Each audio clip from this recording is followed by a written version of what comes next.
Stage is yours, guys. Thank you.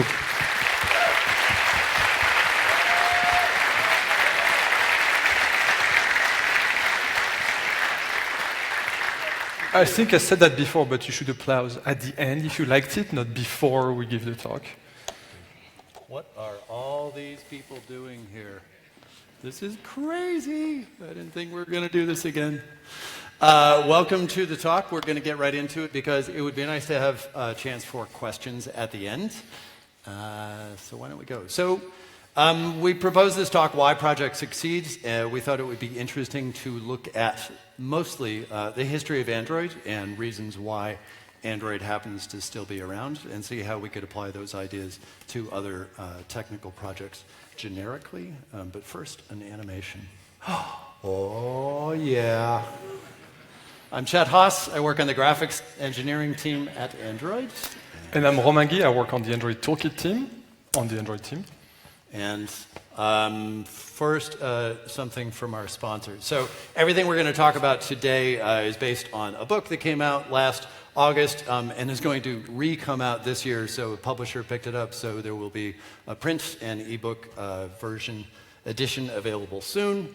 And an audiobook that I just finished, which took a lot longer than I thought it would. Also, all the profits from the book are being donated to charity, so this is not about supplying Chet with more royalties. But let's talk about... That's not right. What did you do, He messed Chet? with the slides last night. I did not. What are we doing? All right, let's try again. Okay. First, let's talk about some history. All right, so for those of you who don't know, Android did not start as an operating system for phones. Actually, it started as an operating system for cameras. How many of you knew that? Raise your hand. Okay, so you've all read the book, so I guess we can be done. I guess so. Any questions? Next time, could you release the book after the talk? That would be better. So it started in 2003 with this company called Photo Farm. At the time, you can imagine that digital cameras were not that great, especially in terms of UI and UX and software. And so Andy Rubin created that company with Chris White. They had worked together at Web TV before, and Andy Rubin was just fresh off a project called the T-Mobile Sidekick. That was a very, very popular phone in the US. I don't think it ever made it in Europe. But you've probably seen it in a bunch of movies. It had messaging, and that made it very popular, especially with younger folks. But Andy was tired of working on smartphones, so he wanted instead to tackle cameras. The idea was to create an operating system for digital cameras. We said that. So they said, we have this great idea, let's go find some money. And it turns out no one wanted to give them any money. They basically shopped it around to the major venture capital firms in Silicon Valley and didn't get any response whatsoever. Nobody wanted to pick up this for various reasons, one of them being that cameras were starting to be integrated into even the nascent smartphones and even low-end feature phones at the time, so it wasn't really clear where the money was. Turns out venture capitalists want to make money. That's really their main job, and so they looked at this idea for this Android camera and said, we don't think there's money there. So at the same time, Andy was approached by a couple of people that he had worked with on the Danger phones. One of them was Rich Miner, who was running a venture fund out of Orange Telecom, and the other was Nick Sears, who worked at T-Mobile, and T-Mobile had worked with the Danger phone to produce the Sidekick. And they approached him and he said, great idea about the camera, love the idea, but what if it was phones instead? Andy didn't want to do phones. He was tired of phones. He'd done that at Danger. He wanted to do something new. But he brought it up to some VC firms, and all of a sudden the VCs were interested. They said, oh, if the camera thing goes away and we can talk about phones instead, then maybe there is something there. All right, so that was in 2004, 2005, and these are slides that are from the investor presentation that the team used to try to get some money. And you can see that the point that they were making is that phones were more popular than PCs at the time, so it was clearly becoming the future of computing, and especially of personal computing. And on top of that, the hardware was getting even more and more capable. We had actual computers in our pockets, so the timing seemed right to create something new, something more powerful than what we knew until then. What was interesting is that Android, since the get-go, the idea was to use Linux, and the OEMs could already use Linux, right? The problem was that Linux was mostly a kernel and a bunch of drivers, and then if you wanted to create a whole experience out of it, you had to create your own stack. It was kind of like a big puzzle. You would take maybe Qt or another UI toolkit, and you would take a bunch of libraries, and you would try to create your own operating system. And as a matter of fact, several manufacturers tried to do that, but obviously it was a lot of work and very difficult, and you had no compatibility between those systems. So the idea was to build a modern open platform that would be a vertical stack that would contain everything you need and that every OEM could just take and start making phones with it. And that new pitch was a success. So a lot of VCs said no, but 2 of them offered funding to the team. And remember, at that time, it was just an idea, right? It was a very small team. We had 4 founders, and I think they had a couple engineers, maybe. Yeah. So they really didn't have anything, but 2 VC firms were ready to give some money. But Google showed up and offered to acquire the team instead. And so that's what the team decided to go with, and that's why Android was part of Google. Okay, so I saw a discussion online on some, comments on a review or whatever, and people said, yeah, well, Google bought Android and then they just shipped this phone, like assuming that Android sort of existed in its fully formed state, and all they did was then ship it as a Google product, which is basically opposite of the truth. The truth was there were 8 people on the team that came into Google at the time. 3 or 4 of them were actually writing the product. The rest were sort of focused on business and the business of being a business. So you had 1 administrative assistant, you had 4 founders, as we said, and you had 3 engineers actually writing code. And they were mostly writing code on either the kernel, like Brian Sweatland, some driver stuff, or the demo. The demo was really important because that was the thing that they needed to pitch to investors and to Google to say, here's what we picture happening in the future. But in the meantime, there was 3,000 lines of JavaScript, and that was it. But what they bought importantly was a vision. It was that idea of this open platform that they wanted to build and the reason why this was going to work and disrupt the mobile ecosystem as it existed. But mostly it was that demo, which looked basically like this. It was a desktop demo. You'd get this little emulator running there. It was hard-coded to show you, particular calendars or stock data. And obviously it doesn't look much like Android, even in 1.0, right? But it was this idea that, hey, maybe smartphones could go in a different direction here. There's this great quote from Wei at the time, because there is this disconnect between what people think that Google acquired and what Android actually was at the time. When he joined Android, he looked at the source code of the original demo, this 3,000 lines of JavaScript, and he said, how did you sell this company to Google for just a bunch of JavaScript? That is a question we would all like to know. Wouldn't that be nice if we could all do it as well? On the other hand, they did come in with this strong vision and the ability to build a team and proceed forward. So after the acquisition, starting from that pile of JavaScript, there were a few things that the team had to do before being able to ship 1.0. So for instance, the kernel, right? So the team was using the Linux kernel, but it had to build drivers. It had to make modifications to the kernel. You needed a programming language. At first, so they had JavaScript, so JavaScript was one of the contenders for being the language for the SDK.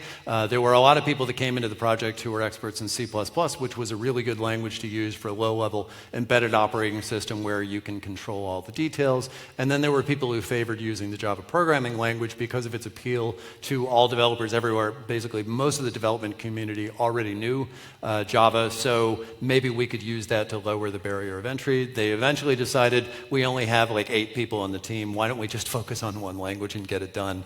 But that means that they needed a runtime as well as just using the language itself. So that had to happen.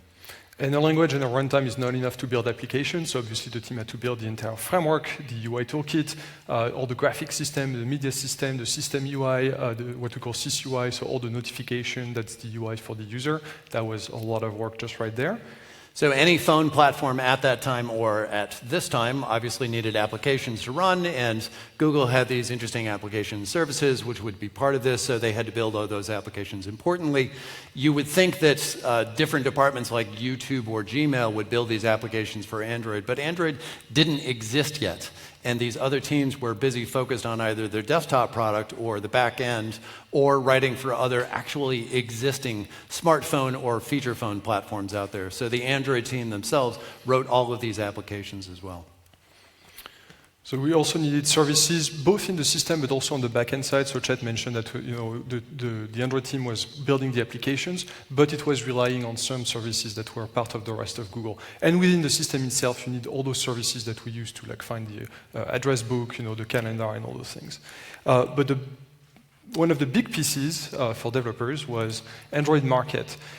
From the get-go, it was clear that we need a place where people could upload their application and sell them and have a real business. So that's now what you know as the Play Store. That was called Android Market. I think it came out with only support for free applications, and support for paid applications came a little later because, well, when money is involved, like, things get a little more complicated. And then finally, they needed an SDK. Just like choosing the Java programming language because developers knew this thing and could come in with that experience, they needed to lower the barrier of entry for everything for developers. So they needed a suite of tools that you could actually edit, write your code, you could debug it, you could profile the application, you could actually build the thing and create the APK that you could upload to the Play Store. So they needed everything to be there to make it as easy as possible for external developers to do their job, your job. And then the iPhone happened. So in the middle of the development, as they're trying to get to 1.0 or even just to get the SDK out there, still a secret project. Nobody knows what's going on outside of Google. And in fact, at Google, nobody really knew what was going on in the Android project. It was very secretive. But the iPhone came out in 2007. In January, they announced it. And then in June, they launched the thing. And it had an interesting impact on the entire ecosystem of phone manufacturers.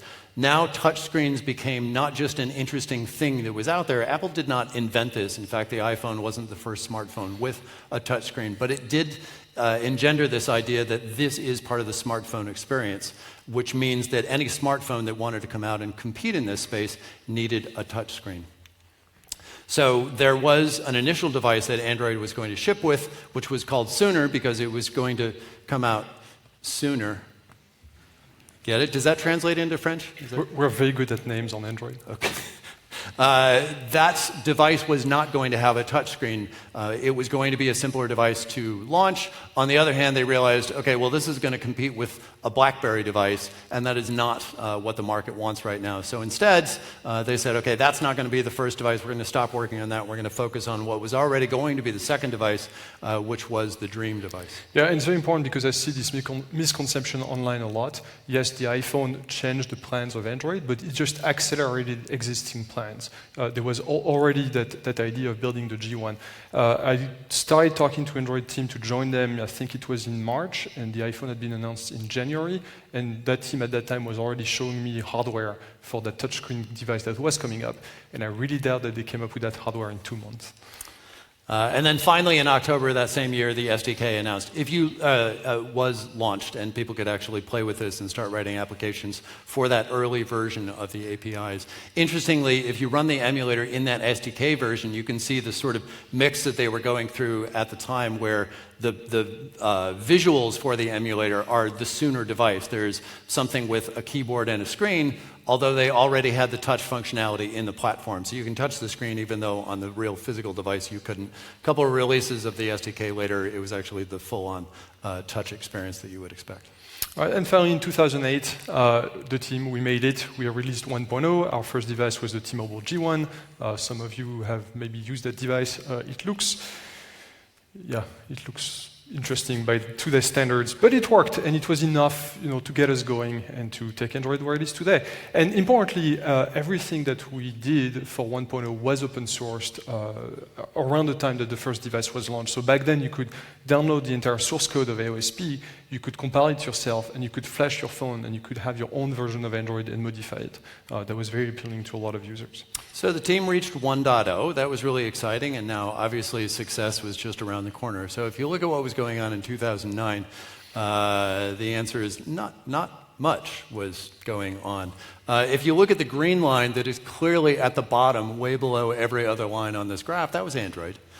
So there were other platforms out there that already had a very fine market share, and they were sort of getting more users over time. Then the iPhone came out, and they kind of hit a nice solid trajectory as they went up. The Symbian phone, the dash line on top, Nokia kind of owned the phone market, especially the feature phone market, with like 70% of the phones being sold over the world. So everybody was doing very well. They didn't really need Android there. And frankly, not many people noticed that Android was there.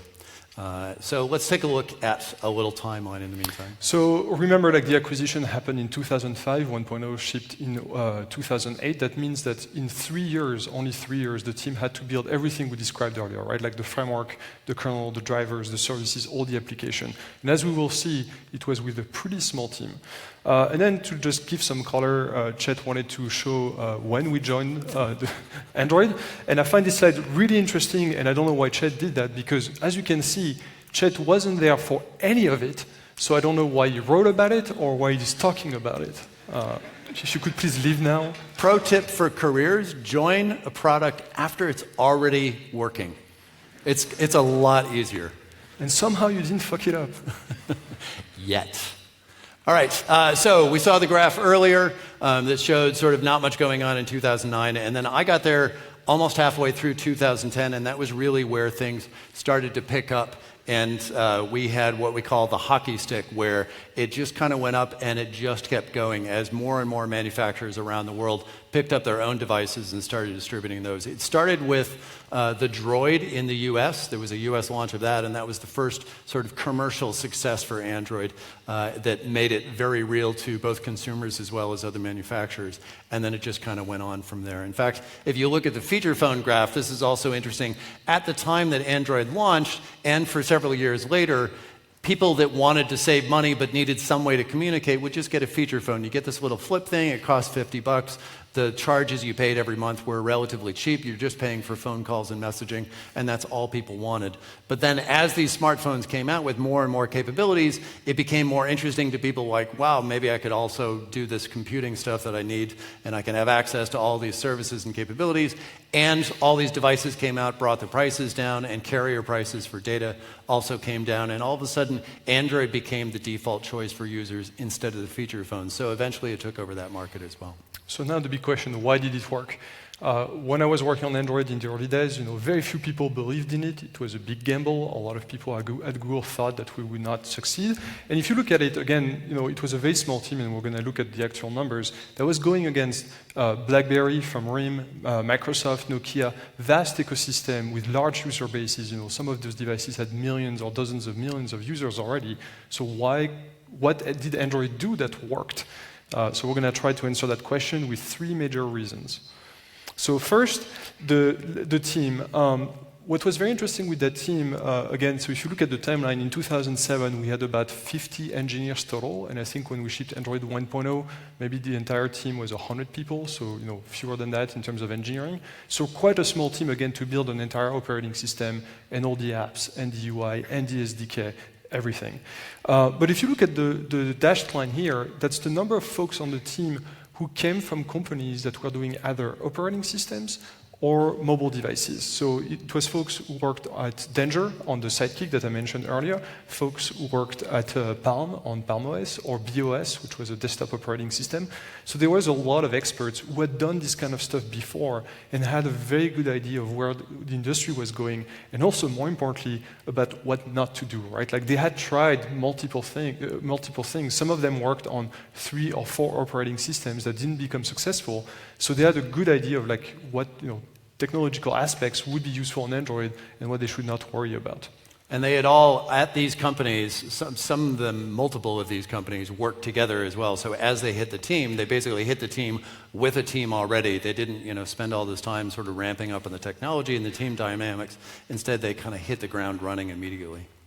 So one of the aspects of it being a really small team was that everybody was very tight, everybody was very focused on the vision, and importantly, leadership really cordoned off the team from the rest of Google. You hear this sometimes with acquisitions that, oh, well, this company is just, it's going to run on its own. And the reality is that usually doesn't happen. That new organization gets integrated into the corporate whole, and there's good reasons for that. But the leadership of Android felt really strongly that everything that they were doing was very different from the rest of Google. The timelines were incredibly tight. They had a very small window of opportunity to hit, and manufacturing lines were being set up to work with them, and they really needed to focus and work very hard. So they basically said, Google, why don't you go away for a while, Please send us paychecks, otherwise we're going to be on our own. And the team underneath leadership really didn't deal with the rest of Google. It was very separate. One of the things that resulted from that was that the team, as I said, was very tight, very focused on the vision, and incredibly hardworking,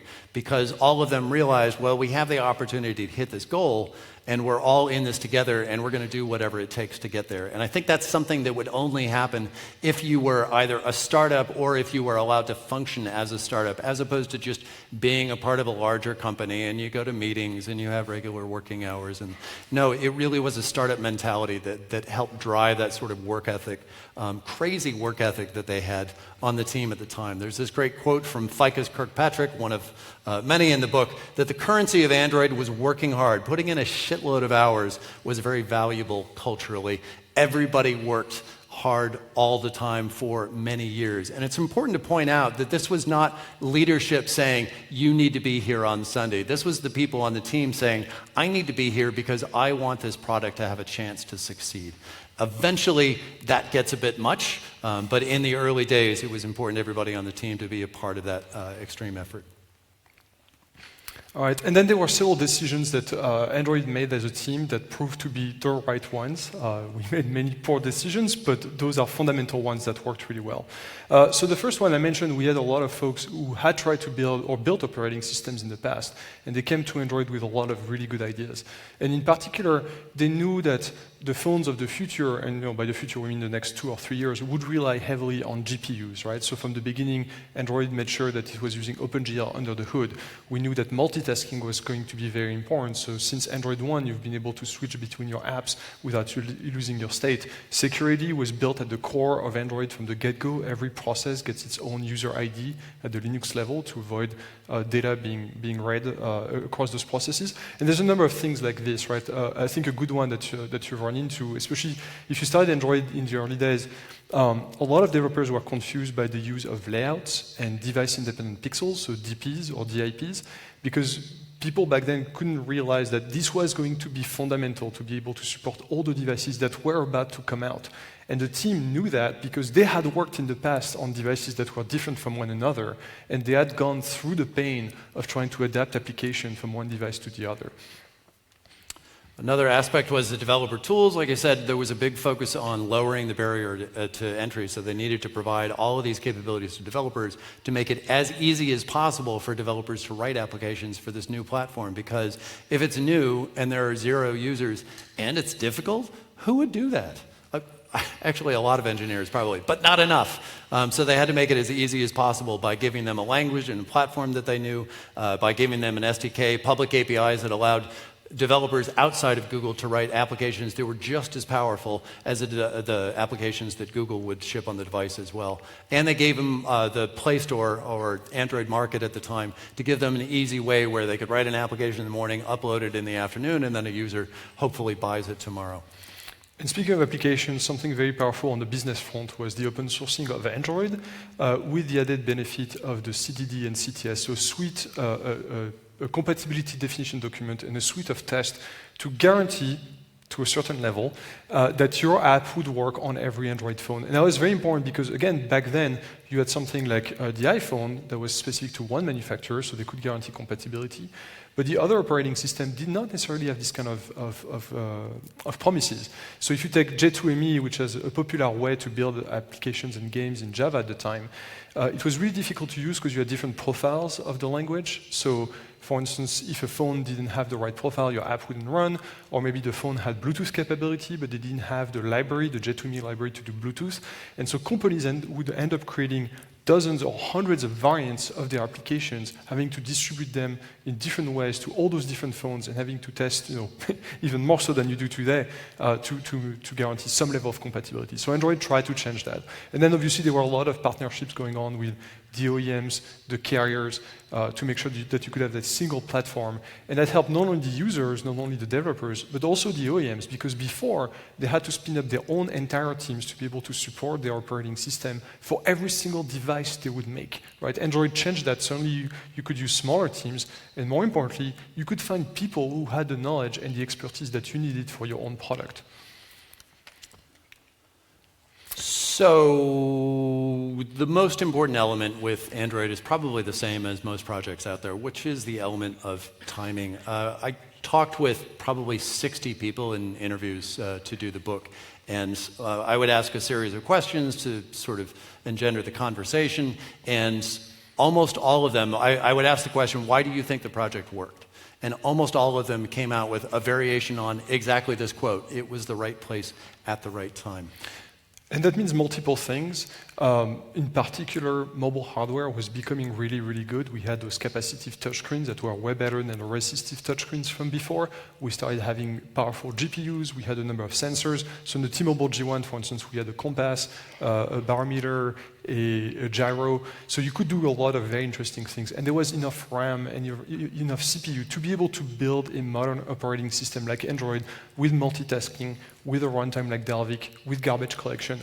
And if you recall, like for the T-Mobile G1, the VM we were using was just an interpreter. There was not even a JIT, let alone a ahead-of-time compilation. But the hardware was powerful enough to let us build applications that were still easy to use by users, despite the limitations. And then finally, the timing of the iPhone itself. Now, this is kind of hard to understand. I think the obvious reaction to the iPhone coming out at the time was, oh my gosh, amazing competition, and now how is it going to succeed? Like, there was already amazing competition from all the rest of the entrenched competitors out there, and then Apple entered the field, and they really knew how to ship consumer technology hardware. So obviously this is going to be a problem. True, and it's still a problem, right? Strong competitors, strong products. On the other hand, what the iPhone did was actually create an opportunity, because when they came out with a product that was radically different than anything else out there and defined certain aspects of the smartphone experience, like, well, now smartphones need a touchscreen, all of a sudden there were manufacturers all across the world not named Apple, and there were carriers all across the world that were not the carriers that Apple chose in those markets that needed something to ship. And they did not have that thing, right? These are hardware manufacturers that don't necessarily have the timing and the resources and the skills or the interest in building their own platform to do this thing. And in the meantime, Android did, right? Android was building this platform with these capabilities. It wasn't ready yet, but it was going to be ready. And all of a sudden, all these people started coming to Google and saying, hey, we got to do something. Do you have anything for us? And the fact that it was open source was really key, because these companies weren't going to a company like Microsoft and saying, hey, license us your OS so that we can ship your OS. They were saying, no, we need to ship our platform. And the open sourceness of Android allowed them to say, okay, well, we can take the code that you wrote and make it ours. And that was a really key combination to everything that was sort of created by Apple saying, yep, we're going to have this thing, and everybody else needs to figure out a different solution. So finally, let's get to the point of the keynote in the last couple of minutes here and talk about why projects succeed. So we talked about the history, we talked about the elements that we think helped Android succeed to the extent that it has today. So how can we apply some of those lessons to projects generically? So the first one is the vision. You have to know what you're aiming at, and you have to carry through all the way. So if you look at Android, again, it started for cameras, right? But then it pivoted to phones. But the idea that remained was that it was to build an open platform for cameras. And even after the pivot to phones, the idea was still to build an open platform. And more importantly, to build a platform and a product at the same time. There were other operating systems that were being built without building the products at the same time. And Android strongly believed that if you did both, they could help each other become better. And it would certainly be super helpful, for instance, especially in the early days, as the team was building the apps themselves, they had to build the APIs to be able to build the apps and give a good understanding of what was needed to be built.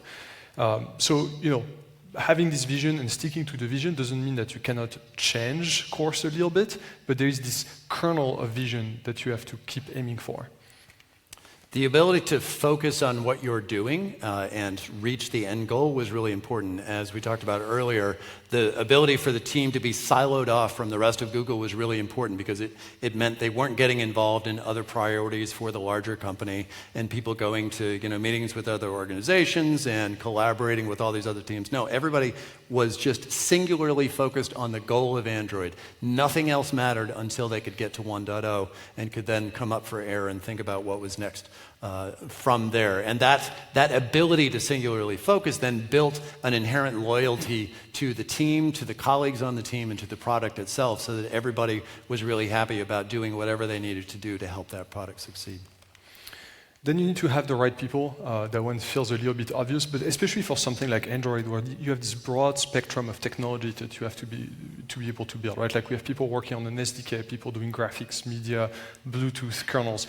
The idea was you had to hire experts, especially when the timelines are short. You know, any of us can learn anything in computer science. It's not that hard, but it does take time. So the idea was to bring the right people who knew how to work well together, who had done this kind of stuff before, and therefore could move quickly and efficiently. And it was interesting because, you know, I'm sure you've heard like how hiring works at large companies in tech, for instance, Google, and very often, you know, these kind of companies, they look for certain levels of education. But for instance, on Android, your expertise trumped everything. So there were people on the team who never graduated from college or even from high school. And it didn't matter, right? Because they were the right people for the project, and that's what led to success. Turns out competition is actually really helpful in two aspects. One is the one I already talked about with Apple, where the fact that they created a market for themselves that was specific to the manufacturers and carriers that they partnered with meant that everybody else needed a solution of their own, and that helped them come to Google and Android and figure out if there was something there for them.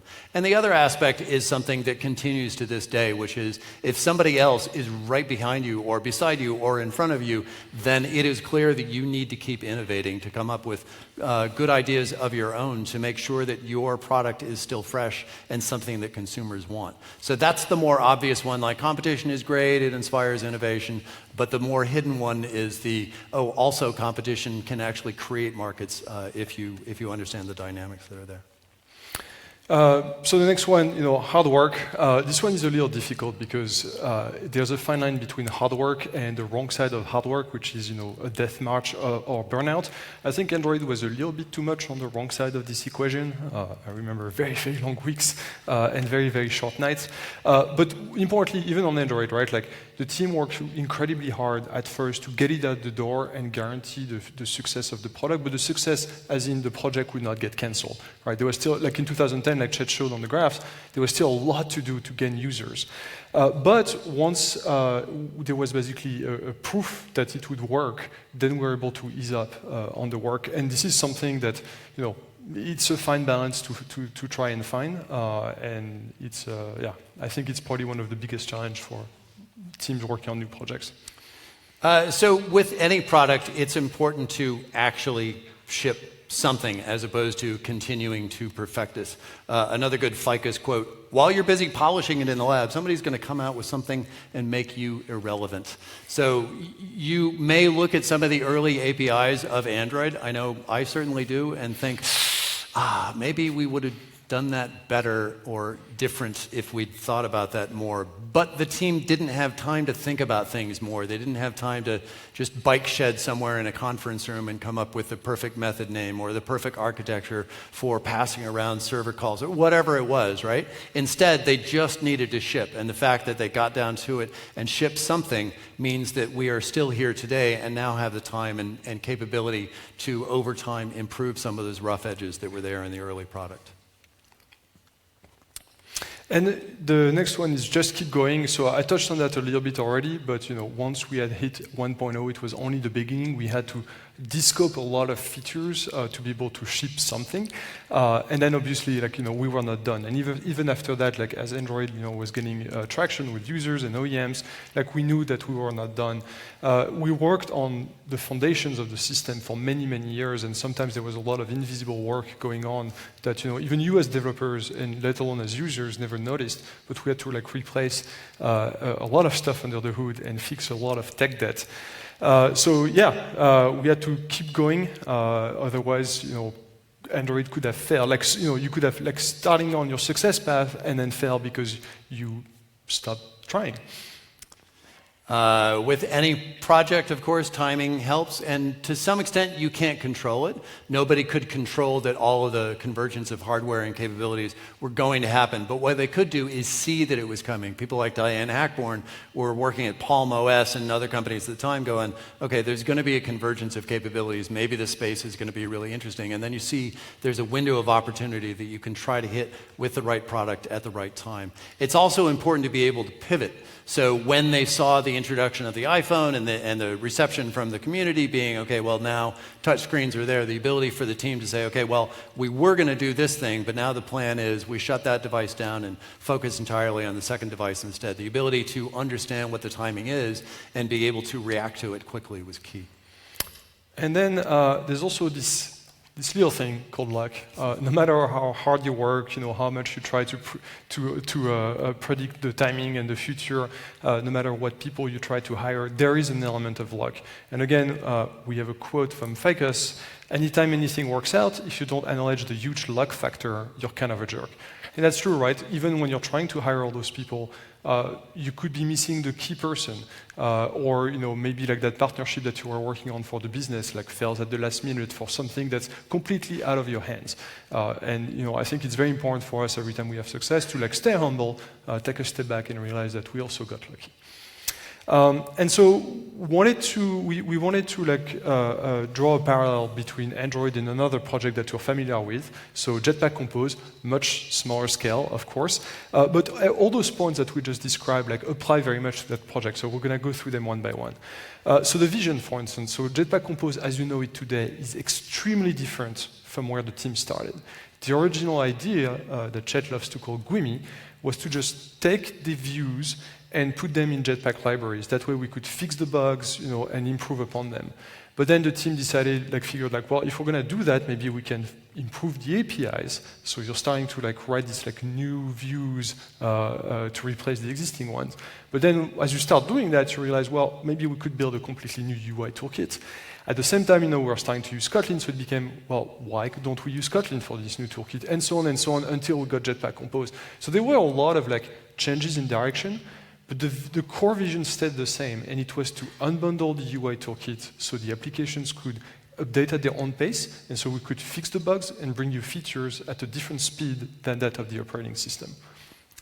Another one is, of course, focus, the ability for the team to remove the distractions, so having people on the team focus on this new project, because obviously there's this maintenance thing with the existing stuff, bugs coming in all the time, implementing new features with the existing view system, but the ability to say, yep, but a big section of the team is just going to focus on Compose, because otherwise we are not going to get there.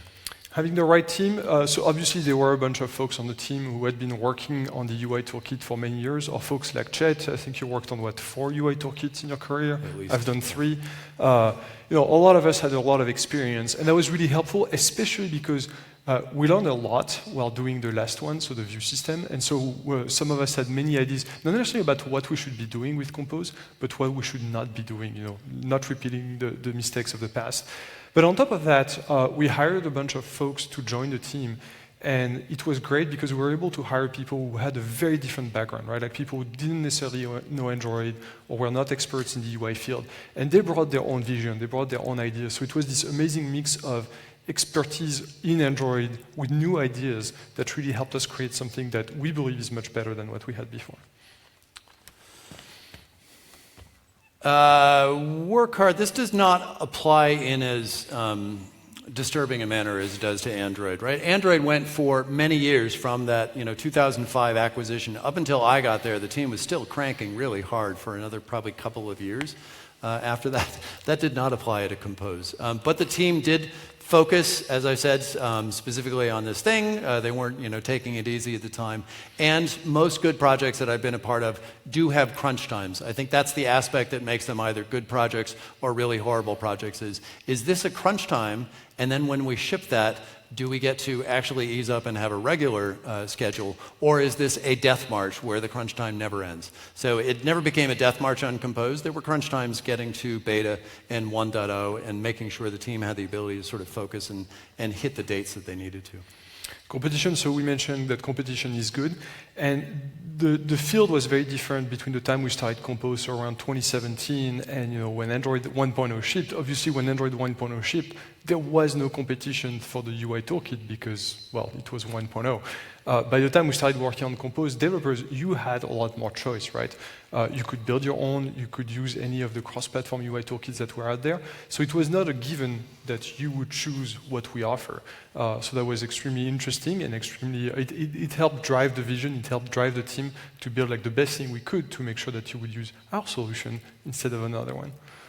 The ability for the team to ship is just like any software product. So when you need to hit a date, you are going to slip, and that date is going to look really, really hard to hit. It's just a reality of software, and you can do one of two things. You can cut features, or you can change the date. And I remember both happening in Compose just to make sure that they could ship. Multiple times. So you're coming up to a date and it looks like that MVP is not going to be quite what you wanted. Then you have a hard conversation and say, okay, what is actually a priority for this release? You cut the things that don't need to be there and you hit the date instead. I think coming up to 1.0, if I'm correct, there was also a performance concern where it was clear it was not going to hit the performance that they wanted to. So they pushed the date by a couple of months to make sure that they could tune it appropriately, set that new date, and hit that date instead. Keep going. Again, for projects like this that will be long-lived, getting to 1.0 is not enough, if only because, like Chet said, you probably cut a lot of features, so you need to bring them back. And it's important for the team to find the right pace, working hard, but also not too hard. We don't want to be in crunch time all the time. It's not a death march.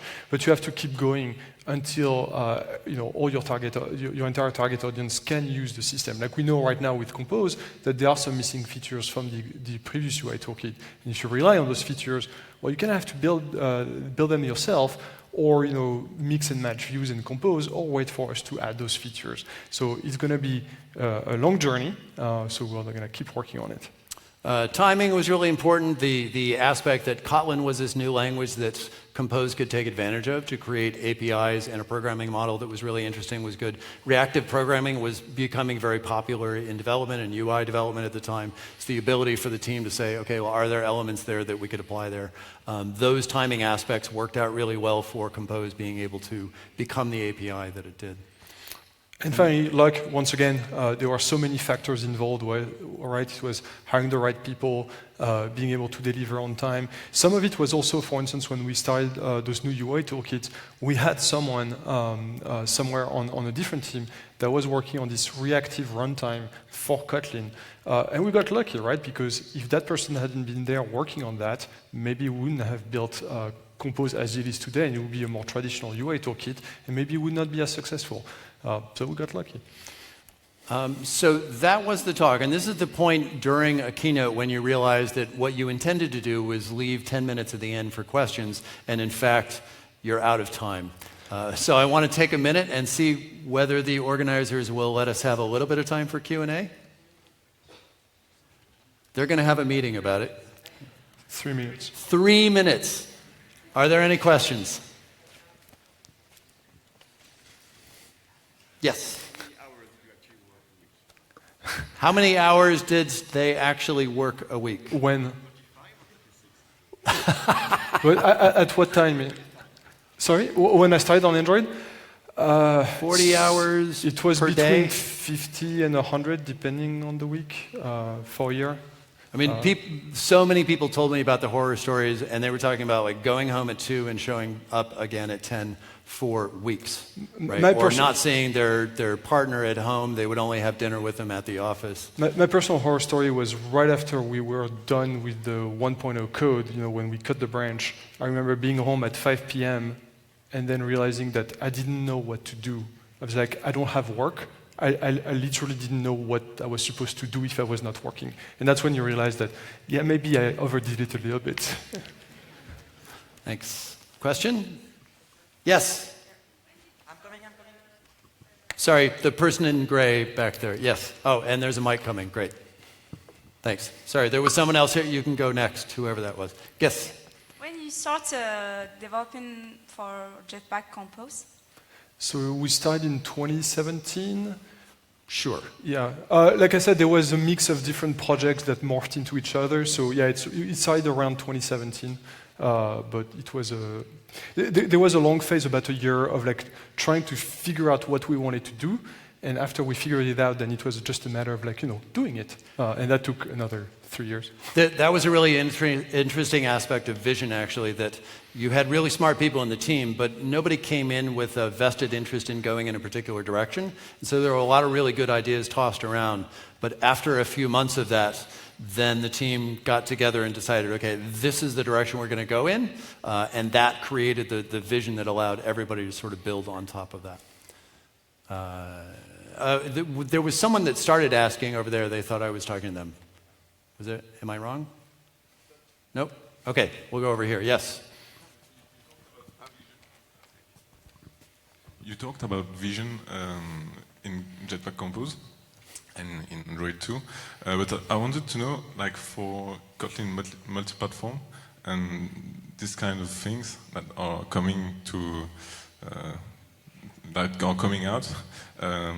Did you have any vision on this when you started developing like Jetpack Compose? Yes.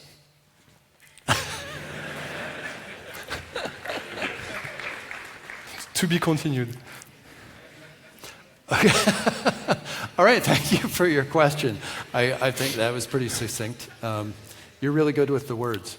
Okay, that is all the time that we have. Thank you for your questions. Actually, if I could have those 3 people come up, because we have a giveaway.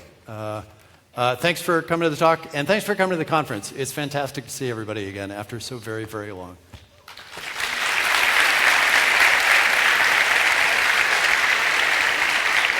Romain, thank you.